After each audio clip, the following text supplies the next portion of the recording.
Praise the Lord. Hallelujah. യേശുവേ നന്ദി, യേശുവേ സ്തുതി, യേശുവേ ആരാധന. ഹല്ലേലൂയ. പ്രിയപ്പെട്ട ദൈവജനമേ, ദാ ഈ ദൈവരാജ്യ ശുശ്രൂഷയിൽ നമ്മളെല്ലാവരെയും വീണ്ടും ദൈവത്തിൻ്റെ ആത്മാവ് വിളിച്ച് ചേർത്തിരിക്കുകയാണ്. നമുക്ക് ഒരുമിച്ച് ഈ ശുശ്രൂഷ സമയത്ത് പ്രാർത്ഥിച്ച് വലിയ അഭിഷേകം സ്വന്തമാക്കാം. ഇന്ന് ഈ ശുശ്രൂഷ സമയത്ത് നമ്മളെല്ലാവരും നന്നായിട്ട് പ്രാർത്ഥിക്കുന്നത് നമ്മുടെ വിശ്വാസാനുഭവം ബലപ്പെടാൻ വേണ്ടിയിട്ടാണ്. ഈ വിശ്വാസാനുഭവം ബലപ്പെട്ടാൽ അനുദിന ജീവിതത്തിലെ ഓരോ മേഖലകളിലും അത്ഭുതങ്ങളും അടയാളങ്ങളും അനുഭവിക്കാൻ പറ്റും. എൻ്റെ പ്രിയപ്പെട്ടവരെ, നിങ്ങൾ ആര് തന്നെയാണെങ്കിലും, നിങ്ങളുടെ ജീവിതാവസ്ഥ എത്ര വലിയ അധപ്പതിച്ച അവസ്ഥയാണെങ്കിലും കർത്താവിന് നിങ്ങളുടെ മേൽ കരുണയുണ്ട്. നിങ്ങളിൽ കർത്താവ് പ്രവർത്തിക്കാൻ ആഗ്രഹിക്കുന്നു. അതുകൊണ്ടാണ് ഇപ്പോൾ ഈ ശുശ്രൂഷയിൽ നിങ്ങൾ പങ്കുചേരുന്നത്. നമുക്ക് ഒരുമിച്ച് പ്രാർത്ഥിക്കാം. ദൈവത്തിൻ്റെ ആത്മാവ് നമ്മുടെ ജീവിതത്തെ അടിമുടി മാറ്റിമറിക്കും. രണ്ട് കരങ്ങളും സ്വർഗത്തിലേക്ക് നന്നായിട്ട് ഉയർത്തിപ്പിടിച്ച്, കണ്ണുകളടച്ച്, കരങ്ങൾ ദൈവസന്നിധിയിൽ ഉയർത്തിപ്പിടിച്ച്, കർത്താവേ, ഈ ഉയർത്തിപ്പിടിച്ച കരങ്ങൾ ശൂന്യമാണ്. കർത്താവ്, എൻ്റെ കുടുംബത്തെ ഞാൻ സമർപ്പിക്കുന്നു. എൻ്റെ കുടുംബത്തിൻ്റെ അവസ്ഥ കർത്താവെ അങ്ങേക്ക് അറിയാമല്ലോ. കർത്താവെ, വിശ്വാസാനുഭവത്തിൽ എൻ്റെ കുടുംബത്തെ ബലപ്പെടുത്തണമേ. എൻ്റെ കുടുംബത്തിലുള്ള വിശ്വാസ മേഖലയിലെ എല്ലാ തകർച്ചകളെയും കർത്താവ് വിശുദ്ധീകരിക്കണമേ. ഒരു പുതിയ അഭിഷേകം എൻ്റെ കുടുംബത്തിലേക്ക് നൽകണമേ. രണ്ട് കരങ്ങളും ഉയർത്തി, പരിശുദ്ധാത്മാവേ, ഈ ശുശ്രൂഷ സമയത്ത് ഒരു പുതിയ അഭിഷേകം വെളിപ്പെടട്ടെ. ആത്മാവിൻ്റെ തീ, സ്വർഗത്തിൻ്റെ തീ എൻ്റെ കുടുംബത്തിൽ, എൻ്റെ വ്യക്തി ജീവിതത്തിൽ പകരട്ടെ. എല്ലാവരും കരങ്ങൾ ഉയർത്തി സ്തുതിക്കുന്നു. Hallelujah, hallelujah, hallelujah. ഓ, ദൈവത്തിൻ്റെ ആത്മാവ് പ്രവർത്തിക്കട്ടെ, പ്രവർത്തിക്കട്ടെ, പ്രവർത്തിക്കട്ടെ. ഈ ശുശ്രൂഷ സമയത്ത് പരിശുദ്ധാത്മാഭിഷേകം സകലരിലേക്കും അത്ഭുതകരമായിട്ട് പ്രവർത്തിക്കപ്പെടട്ടെ. ആരാധന, ആരാധന, ആരാധന. കൈയടിച്ച് ചേർന്ന് പാടി പ്രാർത്ഥിക്കാം. ആത്മാവിൻ തീ, സ്വർഗീയ തീ എന്റെ ഉള്ളിൽ ആളിക്കത്തിവാ. ആമേൻ. യേശുവിൻ നാമമുയർത്താൻ എന്റെ ഉള്ളിൽ ആളിക്കത്തിവാ. ചേർന്ന് പാടിയാലോ? പാടിക്കേ. ആത്മാവിൻ തീ, സ്വർഗീയ തീ എന്റെ ഉള്ളിൽ ആളിക്കത്തിവാ. ആമേൻ. യേശുവിൻ നാമമുയർത്താൻ എന്റെ ഉള്ളിൽ ആളിക്കത്തിവാ. കരങ്ങൾ ഉയർത്തി കൈയടിച്ച്, നിനക്കായി കത്തിയെരിഞ്ഞിടാം, ഞാൻ നിന്റെ വേലയെ തികച്ചിടാം. ഞാൻ നിനക്കായി കത്തിയെരിഞ്ഞിടാം, ഞാൻ നിന്റെ വേലയെ തികച്ചിടാം. നിനക്കായിട്ടല്ലോ ഈ ജീവിതം, ഓ കർത്താവേ, യേശുവേ, നിനക്കായിട്ടല്ലോ ഈ ജീവിതം, ഈ ജീവിതം ഞങ്ങൾ വിശ്വസിക്കുന്നു. യേശുവേ, കൈകൾ ഉയർത്തി, കൈകൾ അടിച്ച്, ശക്തിയായി ഇറങ്ങണമേ. ആമേൻ. ശക്തിയായി, ശക്തിയായി വെളിപ്പെടണേ. അഗ്നിയായി, അഗ്നിയായി, അഗ്നിയായി ഇറങ്ങണമേ. ശക്തിയായി, ശക്തിയായി, ശക്തിയായി വെളിപ്പെടണേ. ഒഴുകണേ, ഒഴുകണേ, ആമേൻ, ഒഴുകണേ.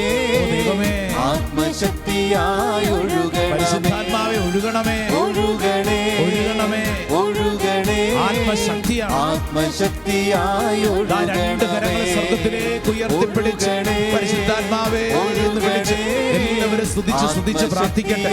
ദൈവത്തിന്റെ ആത്മാവ് ഈ ശുശ്രൂഷ സമയത്ത് ഓരോ വ്യക്തിയുടെ മേലും പ്രവർത്തിക്കപ്പെടട്ടെ. കർത്താവേ, ശരീരത്തെയും മനസ്സിനെയും ആത്മാവിനെ സമർപ്പിച്ച് ഞങ്ങൾ പ്രാർത്ഥിക്കുന്നു. ശരീരത്തിലെ രോഗപീഠങ്ങളുടെ മേൽ, മനസ്സിന്റെ ഭാരങ്ങളുടെ മേൽ, കുടുംബത്തിന്റെ തകർച്ചകളുടെ മേൽ കർത്താവിന്റെ ശക്തി വെളിപ്പെടട്ടെ. ഒരു പുത്തൻ അഭിഷേകം, ഒരു പുത്തൻ ശക്തി ഓരോ വ്യക്തികളിലേക്ക് വെളിപ്പെടട്ടെ. ഓ, ദൈവത്തിന്റെ കനലെ സംഭവിക്കട്ടെ. Hallelujah, hallelujah, hallelujah. യേശുവേ, ആരാധന, ആരാധന കർത്താവേ, ആരാധന കർത്താവേ. പിതാവിന്റെയും പുത്രന്റെയും പരിശുദ്ധാത്മാവിന്റെ നാമത്തിൽ hallelujah. Praise the Lord, hallelujah. കൈകൾ കൂപ്പി സന്തോഷത്തോടെ ഒന്ന് പറയാവോ? ഈശോ മിശിഹായ്ക്ക് സ്തുതിയായിരിക്കട്ടെ. ഈശോ മിശിഹായ്ക്ക് സ്തുതിയായിരിക്കട്ടെ. വലതും ഇടതും നിൽക്കുന്നവർക്ക് ചുറ്റുവട്ടത്തുള്ളവരെയൊക്കെ ഒന്ന് വിളിച്ചിട്ട് അവരോടൊക്കെ പറഞ്ഞ് ഈശോ മിശിഹായ്ക്ക് സ്തുതിയായിരിക്കട്ടെ. ഈശോ മിശിഹായ്ക്ക് സ്തുതിയായിരിക്കട്ടെ. പ്രിയപ്പെട്ട ദൈവജനമേ, നമ്മൾ തുടർന്ന് വചന ശുശ്രൂഷയിൽ പങ്കെടുത്ത് പ്രാർത്ഥിക്കുകയാണ്. സ്വസ്ഥമായിട്ടൊക്കെ ഇരിക്കാൻ പറ്റുന്നവർ ഇരിക്കുക. നിങ്ങളുടെ കയ്യിൽ നോട്ട് ബുക്കും ബൈബിളൊക്കെയുള്ള നല്ലതാണ്. കാരണം വചനം പഠിച്ചാണ് നമ്മൾ പ്രാർത്ഥിക്കുന്നത്. Praise the Lord. Praise the Lord. Hallelujah. Hallelujah. പ്രിയപ്പെട്ടവർ, ഇന്ന് ഈ ശുശ്രൂഷ അവസരത്തിൽ നമ്മൾ സ്വയം ചില കാര്യങ്ങൾ ചിന്തിച്ച് പരിശുദ്ധാത്മാവിൽ ആശ്രയിക്കുന്ന സമയമാണ്. അതൊരു പ്രധാനപ്പെട്ട കാര്യം. ഈ കാലഘട്ടത്തിൽ പല കുടുംബങ്ങളിലും അനുഭവിക്കുന്ന ഒരു ക്രൈസിസ്, ഒരു അസ്വസ്ഥത എന്നുള്ളത് മക്കളെക്കുറിച്ചാണ്. മക്കളെക്കുറിച്ച് കഴിഞ്ഞ ദിവസം ഒരമ്മ പ്രാർത്ഥിക്കാൻ വേണ്ടി മകനെ കൊണ്ടുവന്നിട്ട് പറഞ്ഞു, അച്ചോ, എൻ്റെ മകൻ കുടുംബ പ്രാർത്ഥനയിൽ പങ്കെടുക്കുന്നില്ല, പള്ളി പോകാൻ ഒട്ടും ഇഷ്ടമല്ല, ഇവൻ്റെ ഈ വിശ്വാസ ജീവിതം എല്ലാം നഷ്ടപ്പെട്ടു പോയി, ഇനി ഇവൻ എന്ത് ചെയ്യാൻ പറ്റും, ഇവൻ എന്ത് ചെയ്യാൻ പറ്റും? ഇത് ഒറ്റപ്പെട്ട ഒരമ്മയുടെ നിലവിളിയും പ്രാർത്ഥനയല്ല, മറിച്ച് അനേകരുടെ വലിയ സങ്കടമാണ്. ഇത് മകന് മാത്രമല്ല, പറയുന്ന എൻ്റെ ഉള്ളിലും കേൾക്കുന്ന നിങ്ങളുടെ ഉള്ളിലും ഈ കാലഘട്ടത്തിൽ സംഭവിച്ചുകൊണ്ടിരിക്കുന്ന വലിയ ഒരു ദുഃഖമാണ്, ഭാരമാണ്. പലതരത്തിലുള്ള ദുരന്തങ്ങളെ നമ്മൾ കണ്ടിട്ടുണ്ട്, നമ്മൾ ഏറ്റെടുത്തിട്ടുണ്ട്. കൊറോണ എന്ന മഹാദുരന്തം, പ്രളയം എന്ന മഹാദുരന്തം, ഉരുൾപൊട്ടൽ എന്ന മഹാദുരന്തം, ഇങ്ങനെ തുടങ്ങി അനേക ദുരന്തങ്ങൾ കണ്ടിട്ടുള്ള നമ്മുടെ മുമ്പിൽ ഈ കാലഘട്ടത്തിൽ ഏറ്റവും വലിയ ദുരന്തം എന്ന് പറയുന്നത് വിശ്വാസം നഷ്ടപ്പെടുന്ന ഒരു തലമുറയുടെ ദുരന്തമാണ്. വിശ്വാസം നഷ്ടപ്പെടുന്ന, അല്ലെങ്കിൽ വിശ്വാസ കാര്യങ്ങൾ താല്പര്യമില്ല, പള്ളി പോവുക, പ്രാർത്ഥിക്കുക, ധ്യാനമന്ദിരങ്ങളിൽ പോവുക, ശുശ്രൂഷകൾ പങ്കെടുക്കുക എന്നൊക്കെ പറഞ്ഞാൽ പുച്ഛമായ ഒരു തലമുറ വളർന്നുകൊണ്ടിരിക്കുന്നു. ഇത് പറയുമ്പോൾ നിൻ്റെ ഉള്ളിലും എൻ്റെ ഉള്ളിലും, നിൻ്റെ വീട്ടിലും എൻ്റെ വീട്ടിലും എന്താണ് അവസ്ഥ എന്ന് ചിന്തിക്കുക. ഒരുപക്ഷെ നമ്മുടെയൊക്കെ കുടുംബങ്ങൾ ചിലരുണ്ട് ഈ പ്രകാരമുള്ള എല്ലാ പ്രാർത്ഥനാ ജീവിതങ്ങളും ഉപേക്ഷിച്ചവരുണ്ടാവും. വളർന്നു വരുന്ന തലമുറ മാത്രമല്ല, വളർന്ന തലമുറ, ഒരിക്കൽ പള്ളിയിൽ പോയിരുന്നവർ, ഒരിക്കൽ കുടുംബ പ്രാർത്ഥനയിൽ സജീവമായി പങ്കെടുത്തിരുന്നവർ, ഒരിക്കൽ ധ്യാന കേന്ദ്രങ്ങൾ പ്രാർത്ഥനയ്ക്കും മധ്യസ്ഥ പ്രാർത്ഥനയ്ക്കും പോയിരുന്നവർ ഇപ്പം എവിടെയുണ്ട്? പല മേഖലകളിലും വലിയ തരത്തിലുള്ള തകർച്ച, ദുരന്തം സംഭവിക്കുന്നതിൽ ഏറ്റവും പ്രധാനപ്പെട്ട ഒരു ദുരന്തം അത് വിശ്വാസ മേഖലയിലാണ്.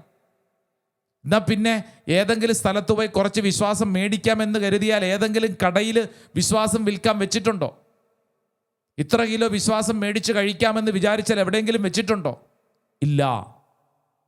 അപ്പം നമ്മുടെ ഉള്ളിൽ ഒരു പ്രധാനപ്പെട്ട ചോദ്യമുണ്ട്, ഈ വിശ്വാസം ഇത് എവിടുന്ന് കിട്ടും? ഇതെങ്ങനെയാണ് നമുക്ക് കിട്ടുന്നേ? വിശുദ്ധ ഗ്രന്ഥം വായിച്ചാൽ 2 തരത്തിലാണ് വിശ്വാസ ജീവിത വളർച്ച, വിശ്വാസ മേഖലയിൽ ദൈവം പ്രവർത്തിക്കുന്നത്. അതിലൊന്നാമത്തത്, വിശ്വാസം എന്നുള്ളത് അതൊരു ഫ്രീ ഗിഫ്റ്റാണ്, സൗജന്യമായ ദാനമാണ്. സ്വർഗം മനുഷ്യർക്ക് നൽകുന്ന സൗജന്യമായ ഫ്രീ ആയിട്ടുള്ള ഗിഫ്റ്റാണ്. പ്രത്യേകിച്ച് അതിനുവേണ്ടി വലിയ കഷ്ടപ്പാടൊന്നും ഇല്ലാതെ ഇങ്ങോട്ട് കിട്ടുന്ന ഒരു ഫ്രീ ഗിഫ്റ്റാണ്. ഇതിന് ഏറ്റവും നല്ല ഉദാഹരണം അബ്രാഹമാണ്. അബ്രാഹത്തെക്കുറിച്ച് വചനം പഠിപ്പിക്കുന്നത് വിശ്വാസികളുടെ പിതാവ്. 1-2 വചനഭാഗം വായിച്ചൊന്ന് നമുക്ക് ധ്യാനിക്കാം. 1 റോമാക്കാർക്കെഴുതിയ ലേഖനം, അതിൻ്റെ 4-ാം അധ്യായം 19-ഉം 20-ഉം തിരുവചനം. Saint Paul's letter to Romans chapter 4, അതിൻ്റെ 19 and 20.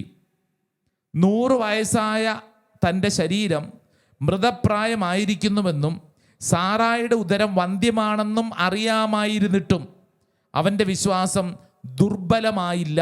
ആരെക്കുറിച്ചാ? അബ്രാഹത്തെക്കുറിച്ച്.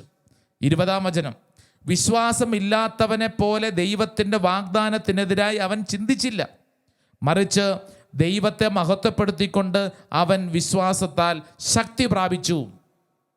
അബ്രാഹത്തിന് എവിടുന്ന് കിട്ടി? അബ്രാഹത്തിന് ദൈവം സമ്മാനമായി കൊടുത്തതാണ് അബ്രാഹത്തിൻ്റെ ഉള്ളിലുള്ള ഈ വിശ്വാസ അനുഭവം.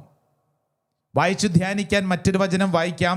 ഗലാത്യർക്കെഴുതിയ ലേഖനം 3-ാം അധ്യായം അതിൻ്റെ 16-ാം തിരുവചനം. Saint Paul's letter to Galatians chapter 3 verse 16. 16-ാം തിരുവചനത്തിൽ ഇങ്ങനെ വായിക്കുന്നു, വാഗ്ദാനങ്ങൾ ലഭിച്ചത് അബ്രാഹത്തിനും അവൻ്റെ സന്തതിക്കുമായിട്ടാണ്. പലരെ ഉദ്ദേശിച്ച് സന്തതികൾക്ക് എന്ന് അതിൽ പറഞ്ഞിട്ടില്ല. Praise the Lord. വാഗ്ദാനങ്ങൾ എന്ന് പറഞ്ഞ വിശ്വാസ വാഗ്ദാനങ്ങൾ കിട്ടിയത് അബ്രാഹത്തിന് സൗജന്യമായിട്ട് സ്വർഗം കൊടുത്തതാണ്. മറ്റൊരു വചനം വായിച്ച് ധ്യാനിക്കാം. അത് ഹെബ്രായർക്ക് എഴുതപ്പെട്ട ലേഖനം 11-ാം അധ്യായം, book of Hebrews chapter 11 verse 8, 8-ാം തിരുവചനം. 8-ാം തിരുവചനത്തിൽ നമ്മൾ ഇങ്ങനെ വായിക്കുന്നു: വിശ്വാസം മൂലം അബ്രാഹാം തനിക്ക് അവകാശമായി ലഭിക്കാനുള്ള സ്ഥലത്തേക്ക് പോകാൻ വിളിക്കപ്പെട്ടപ്പോൾ അനുസരിച്ചു. എവിടേക്കാണ് പോകുന്നതെന്നറിയാതെയാണ് അവൻ പുറപ്പെട്ടത്. അബ്രാഹത്തെക്കുറിച്ച് പറയുക, എങ്ങോട്ട് പോകണമെന്നൊന്നും ഒരു പിടുത്തവും ഇല്ല, പക്ഷേ ദൈവം പറഞ്ഞു, അനുസരിച്ചു. അത്രമേൽ സ്ട്രോങ് ആയിട്ടുള്ള വിശ്വാസബോധ്യം അബ്രാഹത്തിൻ്റെ ഉള്ളിലുണ്ടായിരുന്നു. ഹെബ്രായർക്ക് എഴുതപ്പെട്ട ലേഖനം 11-ാം അധ്യായം അതിൻ്റെ 11-ാം തിരുവചനത്തിൽ ഇങ്ങനെ എഴുതിയിരിക്കുന്നു: തന്നോട് വാഗ്ദാനം ചെയ്തവൻ വിശ്വസ്തനാണെന്ന് വിചാരിച്ചതുകൊണ്ട് പ്രായം കവിഞ്ഞിട്ടും സാറ വിശ്വാസം മൂലം ഗർഭധാരത്തിന് വേണ്ട ശക്തി പ്രാപിച്ചു. വായിച്ച് മുന്നോട്ട് നീങ്ങുമ്പോൾ 17-ാം തിരുവചനം ഇങ്ങനെയാണ്: വിശ്വാസം മൂലമാണ് പരീക്ഷിക്കപ്പെട്ടപ്പോൾ അബ്രാഹാം ഇസഹാക്കിനെ സമർപ്പിച്ചത്. Praise the Lord. ഹല്ലേലൂയ. അബ്രാഹത്തെ കുറിച്ച് ബൈബിൾ പറഞ്ഞിരിക്കുന്നു, അബ്രാഹത്തിന് വിശ്വാസം കിട്ടിയത് സൗജന്യമായി സ്വർഗം കൊടുത്ത ഒരു സമ്മാനമാണ്. ഇവിടെ ഒരു ചോദ്യം: വിശ്വാസ അനുഭവത്തിൽ സ്വർഗം നൽകിയ സൗജന്യമായ കൃപ സ്വീകരിച്ചവർ അനേകർ ഈ ശുശ്രൂഷയിൽ പങ്കെടുക്കുന്നുണ്ട്. അപ്പോൾ ബാക്കിയുള്ളവരുടെ അവസ്ഥ എന്താണ്? പ്രിയപ്പെട്ടവരെ, രണ്ടാമത്തെ മേഖല വിശ്വാസം ലഭിക്കുന്നത് അത് തലമുറയായി ട്രാൻസ്ഫർ ചെയ്ത് കിട്ടുന്ന വിശ്വാസമുണ്ട്. പകർന്നു കിട്ടുന്ന വിശ്വാസം എന്ന് പറയും. അപ്പനിൽ നിന്ന് മക്കളിലേക്ക് പകർന്നു കിട്ടുന്ന വിശ്വാസം, അത് വളരെ പ്രധാനപ്പെട്ടതാണ്. നമ്മൾ ശ്രദ്ധിക്കേണ്ടതും ഈ മേഖലയാണ്. ഹെബ്രായർക്ക് എഴുതപ്പെട്ട ലേഖനത്തിൽ തന്നെ ഇതാ വചനം കൃത്യമായിട്ട് പഠിപ്പിക്കുന്നു. 11-ാം അധ്യായം അതിൻ്റെ 23-ാം തിരുവചനം മോശയെക്കുറിച്ചാണ്. Book of Hebrews chapter 11 verse 23: വിശ്വാസം മൂലം മോശയെ അവൻ ജനിച്ചപ്പോൾ മാതാപിതാക്കന്മാർ 3 മാസത്തേക്ക് ഒളിച്ചു വെച്ചു. പ്രിയപ്പെട്ടവരെ, മാതാപിതാക്കൾ ആരാണ്? പേരൻസ്. മാതാപിതാക്കൾ എടുത്ത ഒരു നിലപാട്, കുഞ്ഞിന് വേണ്ടി അപ്പനും അമ്മയും എടുത്ത ഒരു നിലപാട്. മാതാപിതാക്കൾ, മോശയ്ക്ക് ലഭിച്ച വിശ്വാസം മാതാപിതാക്കളിൽ നിന്ന് ലഭിക്കപ്പെട്ട ഒരു വിശ്വാസ ബോധ്യമാണ്. തലമുറകളിലൂടെ അത് പകർന്ന് ലഭിക്കുന്ന വിശ്വാസ ബോധ്യമാണ്. ഇതിനെക്കുറിച്ച് വായിക്കുമ്പോൾ വിശുദ്ധ പൗലോസ്ലീഹ തിമോത്തിയോസിന് എഴുതിയ പുസ്തകം, saint Paul's letter to Timothy, second letter chapter 1 verse 5, വിശുദ്ധ പൗലോസ്ലീഹ തിമോത്തിയോസിന് എഴുതിയ 2-ാം പുസ്തകം 1-ാം അധ്യായം 5-ാം തിരുവചനം. അതിൽ പൗലോസ്ലീഹ തിമോത്തിയോസിനോട് വളരെ പ്രധാനപ്പെട്ടൊരു കാര്യം പറയുകയാണ്. ഇങ്ങനെയാണ് എഴുതിയിരിക്കുന്നത്: നിന്റെ നിർവ്യാജമായ വിശ്വാസം ഞാൻ അനുസ്മരിക്കുന്നു.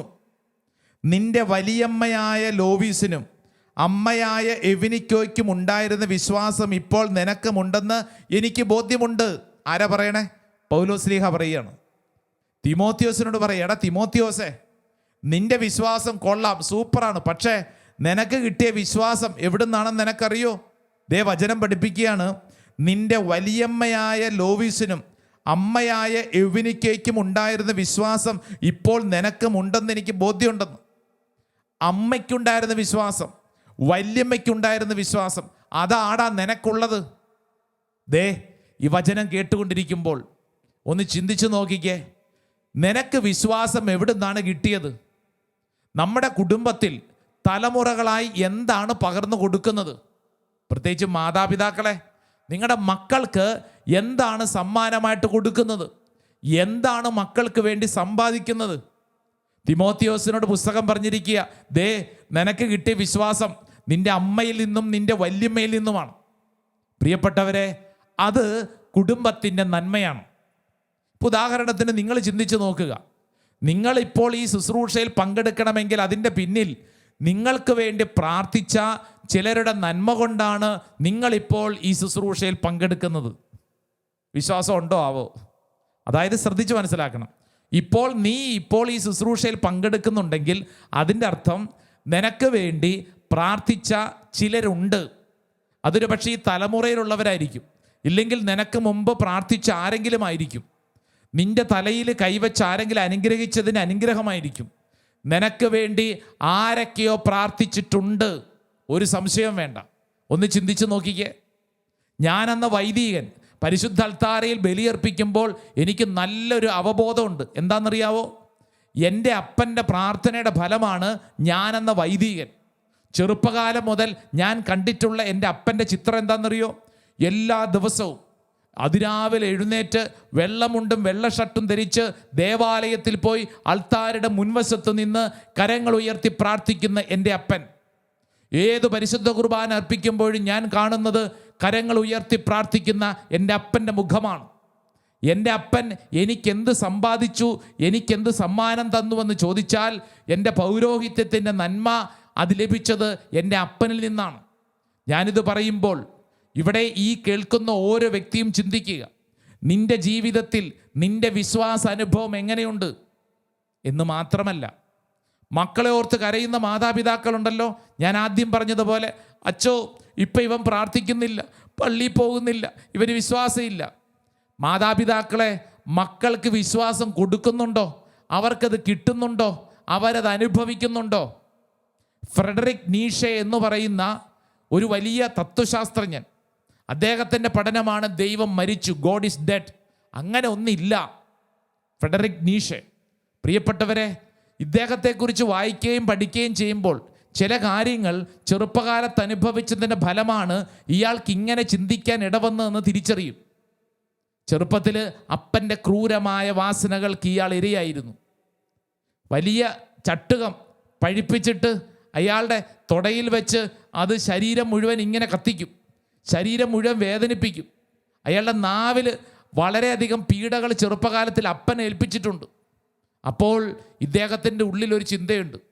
ജീവിതത്തിൽ അപ്പനോടുള്ള വെറുപ്പോ അരിശവുമായിട്ട് വളർന്നു വരുമ്പോൾ ഇദ്ദേഹത്തോട് ചിലർ പറഞ്ഞു, എടാ സ്വർഗത്തിൽ നിനക്കൊരപ്പനുണ്ട്. ഉടനെ തന്നെ ഇയാൾ ചിന്തിച്ച എന്നാന്നറിയോ? എൻ്റെ ദൈവമേ, ഈ ഭൂമിയിൽ ഞാൻ കാണുന്ന അപ്പൻ ഇങ്ങനെ, ഇതിനേക്കാളും വലിയൊരു പീഡയാണല്ലോ വരാൻ പോകുന്നത്. ഇനി ഇതിനേക്കാൾ വലിയ അപ്പനുണ്ടെന്ന്. അപ്പൻ എന്ന് പറഞ്ഞു കഴിഞ്ഞാൽ ക്രൂരത എന്ന് ചിന്തിക്കുന്ന അദ്ദേഹത്തിന് ഇനി സ്വർഗത്തിലൊരു അപ്പനുണ്ടെന്ന് പറഞ്ഞാൽ മനസ്സിലാകത്തില്ല. കൊച്ചു ത്രേസ്യ പുണ്യവതി, ആ കുടുംബത്തെക്കുറിച്ച് വായിച്ചു നോക്കണം. പ്രിയപ്പെട്ടവരെ, ആ കുടുംബത്തിൽ 9 മക്കൾ, ഏറ്റവും ഇളയതാണല്ലോ കൊച്ചു ത്രേസ്യ. 9 മക്കളിൽ 4 പേര് മരിച്ചു, ബാക്കിയുള്ള 5 പേര്, ഈ 5 പേരും കന്യാസ്ത്രീമാരായിട്ട് മാറി. ഇവരുടെ മാതാപിതാക്കൾ വിശുദ്ധരായിട്ട് മാറി. ജൂലൈ മാസം 12-ാം തീയതിയാണ് തിരുനാൾ ആഘോഷിക്കുന്നത്. ആരുടെ? കൊച്ചു ത്രേസ്യയുടെ മാതാപിതാക്കളുടെ തിരുനാൾ. എങ്ങനെ അവർ വിശുദ്ധരായിട്ട് മാറി? പ്രിയപ്പെട്ടവരെ, ചരിത്രം പഠിച്ചാൽ നമുക്ക് മനസ്സിലാവും. ചെറുപ്പത്തിൽ അമ്മ മരിച്ചുപോയി, പിന്നീട് വളർന്നു വരുമ്പോൾ അപ്പനാണ് വളർത്തുന്നത്. അപ്പൻ്റെ സ്നേഹം കണ്ടും കേട്ടും അനുഭവിച്ചുമാണ് കൊച്ചു ത്രേസ്യ വളരുന്നത്. കൊച്ചു ത്രേസ്യയോട് ചിലർ പറഞ്ഞു, കൊച്ചു ത്രേസ്യയെ, സ്വർഗത്തിൽ നിനക്കൊരു അപ്പനുണ്ട്. ഉടനെ തന്നെ കൊച്ചു ത്രേസ്യയ്ക്ക് എന്ത് സന്തോഷമായെന്നറിയാം. കാരണം ഈ ഭൂമിയിലെ അപ്പൻ സമം സ്നേഹം, അപ്പൻ്റെ സ്നേഹം അനുഭവിച്ച് വളരുകയാണ്. അപ്പൻ എന്നാൽ സ്നേഹമെന്നാണ് അതിന് മനസ്സിലാക്കിയിരിക്കുന്നത്. അപ്പോൾ ചിന്തിച്ച്, സ്വർഗത്തിലുള്ള അപ്പൻ ഇതിനേക്കാളും എത്രയോ വലിയ സ്നേഹമാണ് നൽകുന്നത്. അനുഭവിക്കുന്ന അനുഭവങ്ങളാണ് പ്രധാനപ്പെട്ടത്. നിന്റെ വീട്ടിൽ എന്താണ് അനുഭവിക്കുന്നത്? വിശ്വാസമില്ല വിശ്വാസമില്ല എന്ന് നമ്മൾ 100 തവണ പറയുമ്പോൾ എന്ത് വിശ്വാസ ബോധ്യമാണ് നമ്മുടെ അടുത്ത തലമുറയ്ക്ക് കൊടുക്കുന്നത്? പ്രിയപ്പെട്ടവരെ, ഈ ശുശ്രൂഷ സമയത്ത് സ്വയം ചിന്തിക്കണം. എൻ്റെ ജീവിതത്തിൽ വിശ്വാസം കുറഞ്ഞു പോയിട്ടുണ്ടെങ്കിൽ തമ്പുരാൻ്റെ മുമ്പിൽ നമുക്ക് വിശ്വാസ ബോധ്യത്തിന് വേണ്ടി പ്രാർത്ഥിക്കാം. വിശ്വാസം നൽകണമെന്ന് പ്രാർത്ഥിക്കാം. നമ്മുടെ വാക്കും പ്രവൃത്തിയും വഴി അനേകർ വിശ്വാസ അനുഭവത്തിൽ വളരാൻ ഇടവരട്ടെ എന്ന്, ഈ കാലഘട്ടത്തിലെ തലമുറയ്ക്ക് നമ്മിലൂടെ വിശ്വാസം ലഭിക്കട്ടെ എന്ന് നമുക്ക് പ്രാർത്ഥിക്കാം. ആയതിനാൽ നമുക്കെല്ലാവർക്കും ദൈവസന്നിധിയിൽ മുട്ടുകുത്തി കരങ്ങൾ കൂപ്പി നന്നായിട്ട് പ്രാർത്ഥിക്കാം. ദൈവത്തിൻ്റെ ആത്മാവേ, ഈ കാലഘട്ടത്തിൽ വിശ്വാസ അനുഭവം നൽകി ഞങ്ങളെല്ലാവരെയും ശക്തിപ്പെടുത്തണമേ. ആ വലിയ പ്രാർത്ഥനയോടുകൂടെ നമുക്ക് ഒരുമിച്ച് ആരാധനയുടെ ഗീതമൊക്കെ പാടി പ്രാർത്ഥിക്കാം. ആമേൻ, ആമേൻ.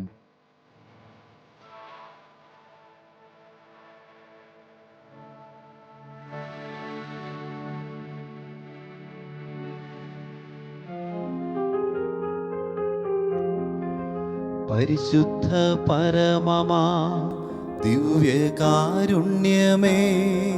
എന്നേരവും സ്തുതി ആരാധന. പരിശുദ്ധ പരമമാ ദിവ്യകാരുണ്യമേ, എന്നേരവും സ്തുതി ആരാധന. പരിശുദ്ധ പരമമാ ദിവ്യകാരുണ്യമേ,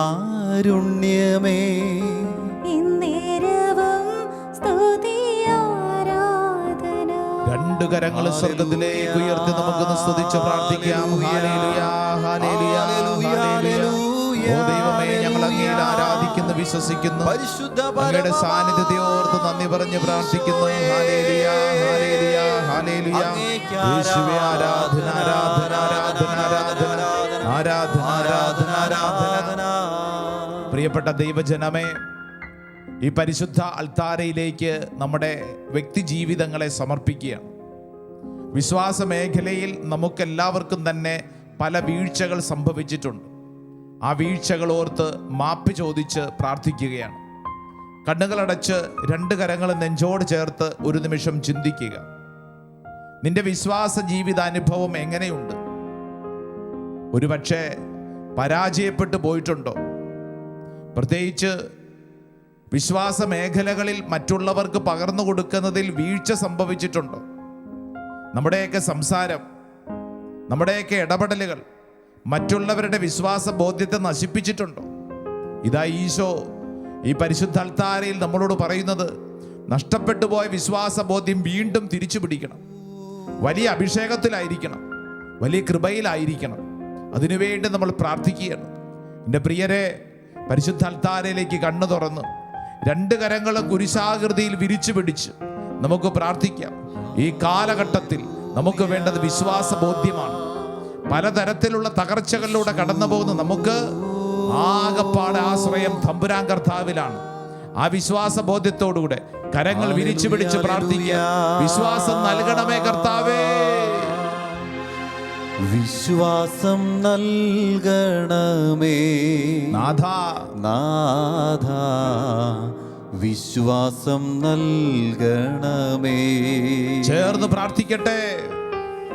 വിശ്വാസം നൽകണമേ നാഥാ, നാഥാ, വിശ്വാസം നൽകണമേ. വിശ്വാസം നൽകണമേ. എൻ ഹൃദയത്തിൽ നീ വരണേ, ഓ ദൈവമേ, വിശ്വാസം നൽകണമേ. എന്റെ ഹൃദയത്തിൽ നീ വരണമേ. എൻ ഹൃദയത്തിൽ നീ വരണേ, ഓ ദൈവമേ, വിശ്വാസം നൽകണമേ.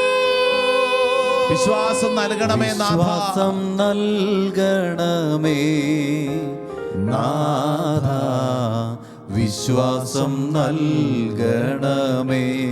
കരങ്ങൾ ഇങ്ങനെ വിരിച്ചു പിടിച്ച് പ്രാർത്ഥിക്കുമ്പോൾ നമ്മുടെ കുടുംബത്തെ സമർപ്പിച്ച് പ്രാർത്ഥിച്ചു.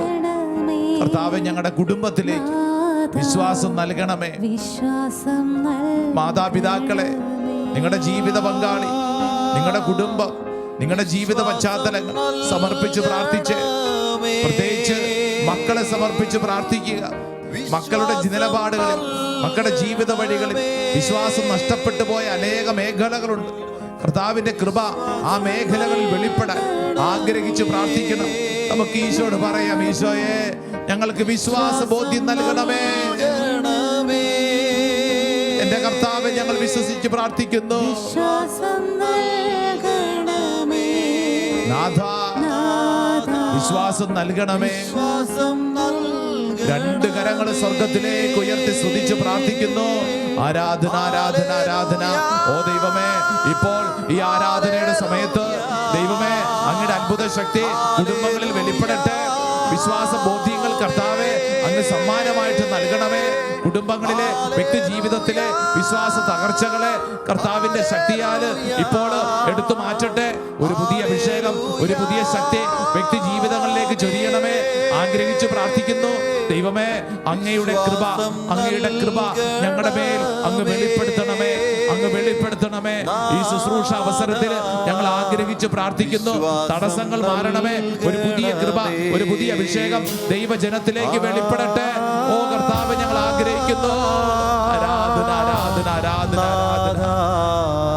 വിശ്വാസം നൽകണമേ എന്റെ കർത്താവേ, വിശ്വാസം നൽകണമേ നാഥ വിശ്വാസം നൽകണമേ. വിശ്വാസം നൽകണമേ. കരങ്ങൾ കൂപ്പി ഈശോയുടെ ആശീർവാദം സ്വീകരിക്കുമ്പോൾ നമ്മുടെ കുടുംബത്തിന്റെ മേൽ വിശ്വാസാനുഭവം, നമ്മുടെ മക്കളുടെ മേൽ, തലമുറകളുടെ മേൽ വിശ്വാസാനുഭവം.